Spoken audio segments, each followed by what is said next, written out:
അടുത്തൊരു ബന്ധുവാണല്ലോ. സരസ്വതിയെ ഞാൻ പറഞ്ഞു മനസ്സിലാക്കി പ്രിയെ വിവാഹം കഴിച്ചോട്ടെ. കിഴക്കെടുത്ത കല്യാണ ചക്കൻ മറ്റൊരുത്തിയുമായി മുങ്ങി നിറയുമ്പോൾ ഒത്തെഴുത്തുകാർക്ക് വാശിയാകും.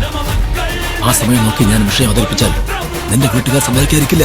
വേണ്ടി അവകാശം ഉന്നയിച്ചിട്ടുള്ള നിങ്ങൾ കൃഷ്ണദാസിന്റെ ഭാര്യയാണ്.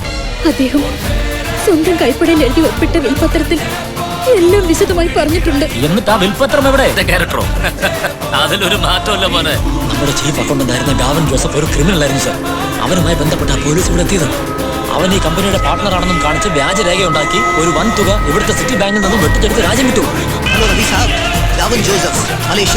ഹലോ ഗാവൻജി, എല്ലാം സക്സസ്. ആ മേനോൻ ഇനി പുറം ലോകം കാണില്ല. ഓക്കെ, എല്ലാം പറഞ്ഞ പോലെ തന്നെ 50-50 പുറകില് നീയായിരുന്നല്ലേ? അതേടാ, നിന്റെ പെങ്ങളെ കെട്ടി ബോംബെ എത്തിച്ച് ഒരു മാർവാടിക്ക് കാഴ്ചവെച്ചപ്പോ ലക്ഷങ്ങളായി കൈ. ഇത്രയും കാലം ഇവരുടെയൊക്കെ മനസ്സിൽ പകയുടെ വിഷം കുത്തിവെച്ചത് നീയായിരുന്നല്ലേ? ഹലോ, പെൺകുട്ടി കഴിവേറി. ഇത്രയും വർഷം കൊണ്ട് ഞാൻ ഉണ്ടാക്കിയെടുത്ത ഇമേജ് ഒറ്റ നിമിഷം കൊണ്ട് നീ കളഞ്ഞു വിളിച്ചു. ഇല്ലടാ, എന്റെ രാഷ്ട്രീയ ഭാവി തുളച്ച് നീ ഇനി ജീവിച്ചിരിക്കാൻ പാടില്ല. ജീവിക്കാൻ സമ്മതിക്കില്ല ഞാൻ. സ്വയരക്ഷയ്ക്ക് വേണ്ടിയല്ലേ നമുക്ക് പോലീസിനോട് പറയാം. പോലീസിൽ നീ പറഞ്ഞ് മനസ്സിലാക്കും. ഞാൻ വക്കീലുമായിട്ട് വരാം.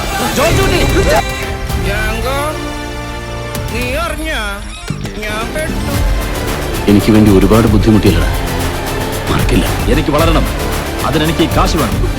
ഈ കാശ് അവൻ തന്നേൽപ്പിച്ചതിന് തെളിവായി നീ ഇനി ഉണ്ടാവാൻ പാടില്ല. ഇവനെ വിശ്വസിക്കരുത് അപ്പച്ചി.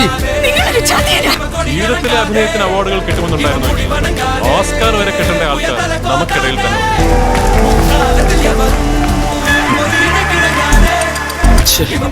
സിനിമയിലോ സ്ഥിരം കൊള്ളരുതാത്തവനും തല്ലുകൊള്ളി. നല്ല പുഷ്പം പോലെ പോക്കും എന്നെ കേട്ടാ. അങ്ങനെ എന്തെങ്കിലും നീ പറഞ്ഞാലേ ഒരു മാസം മുമ്പത്തെ ഡേറ്റ് ഇട്ടിട്ട് എന്റെ ഫാക്ടറി പുറത്താക്കി ഞാൻ. നിന്നെ ഇവരുടെ മുന്നിൽ എത്തിക്കാൻ ഞാൻ മനഃപൂർവ്വം കളിച്ച കളിയെ